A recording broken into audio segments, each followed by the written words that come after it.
बिस्मिल्लाहिर्रहमानिर्रहीम वस्सलातु वस्सलामु अला रसूलिल्लाह व अला आलिहि व सहबिहि अजमईन। मुअज़्ज़ज़ नाज़रीन व सामीईन इकराम, अस्सलामु अलैकुम व रहमतुल्लाहि व बरकातुहू।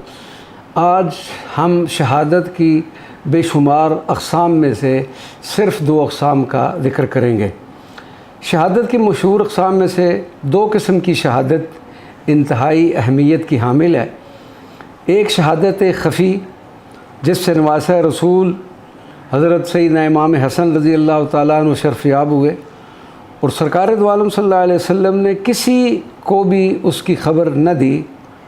और दूसरी शहादत जली जो सिबत रसूल हज़रत सैयदना इमाम हुसैन रज़ी अल्लाह ताला अन्हु को हासिल हुई। सैयदुश्शुहदा हज़रत सैयदना इमाम हुसैन रज़ी अल्लाह ताला अन्हु की शहादत की ख़बर ने ऐसी शोहरत हासिल की कि सबसे पहले अल्लाह तबारक व तआला ने उसकी आगाही हज़रत जिब्रील अलैहिस्सलाम को बख्शी और फिर उनसे ये ख़बर सरकार मदीना सल्लल्लाहु अलैहि वसल्लम को मिली।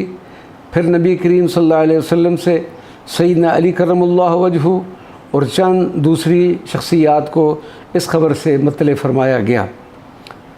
फिर उनसे और लोगों को भी ख़बर हुई, हत्ता कि रफ्ता रफ्ता सफ़े आलम पर इस शहादत का झंडा गड़ गया। और फिर एक वक्त हुज़ूर पुरनूर सल्लल्लाहु अलैहि वसल्लम ने इस ख़बर के साथ वक्त शहादत और मकाम शहादत की ख़बर देने के साथ साथ उस मुकाम मुबारक की मिट्टी भी उम्मुल मोमिनीन सैयदत उम्मे सलमा रज़ी अल्लाह अन्हा को अता फ़रमा दी थी। वाखिर दावाना अनिल हम्दुलिल्लाहि रब्बिल आलमीन। वस्सलामु अलैकुम व रहमतुल्लाहि व बरकातुहू।